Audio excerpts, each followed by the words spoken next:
Bismillahirrahmanirrahim. Ladies and gentlemen, first of all, I really want to thank the Unity, the Global Peace and Unity organization to get me here. Give me about 15 minutes to talk to you.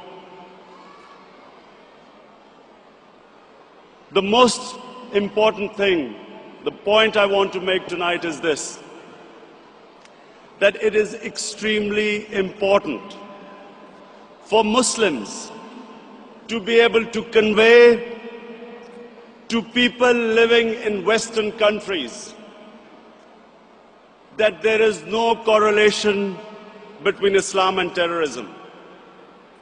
Unfortunately, through a planned campaign, Islam and terrorism have been linked, and 1.3 billion Muslims are on the back foot, on the defensive, trying to justify that Islam has nothing to do with terrorism. And what the point you need to make is this,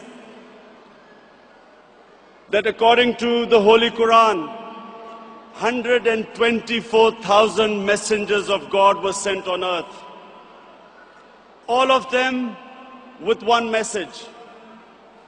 And the message was that the Almighty wanted us to be human beings rather than intelligent animals. Animals believe in might is right, survival of the fittest, whereas human beings have compassion and justice. And Muslims were supposed to be and should be the community that should be compassionate and that should believe in justice, just like every messenger of God to every human community brought the same message. So when something like 9/11 happens, we should be able to tell those people who blamed 1.3 billion people for the acts of 18 people that terrorism knows no religion. All religions preach the same thing. And unfortunately, we do not have either the political or intellectual leadership in the Muslim world to be able to convey our point of view. So we have words like Islamofascism, like radical Islam. When Tony Blair and George Bush say that the enemy of Western civilization is radical Islam, how is the man in the street in the West supposed to differentiate between a moderate Muslim and a radical Muslim? And why is Islam the issue? Before 9/11, 70% of all suicide bombings was by Tamil Tigers in Sri Lanka. No one ever blamed Hinduism for what they were doing. No one ever said that tell the Hindu priests to tell them that suicide bombing is not part of Hinduism. So why were we on the defensive? How is suicide bombing anything to do with any religion? And unfortunately, because we did not have the leadership, and because sadly in the Muslim world, there were people who played along the game, called themselves moderate Muslims. We had military dictators, in order to get Western support, called themselves enlightened moderates,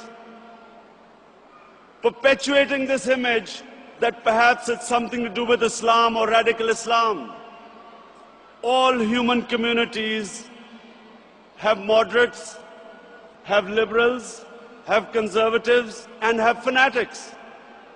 Islam also has its fanatics, but the moderate majority is always liberal, because our religion preaches, our religion accepts other communities and other religions.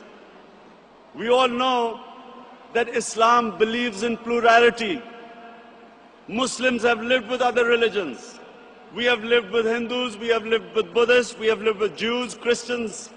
We accept, as the Quran says, Allah says in the Quran that it is through His will that we are distributed in different communities. It is through Allah's will that human beings are distributed in different religions and communities. And Allah goes on to say that had He wanted, we would all become one community. And then it goes on to say, the ayat goes on to say, compete in being good human beings.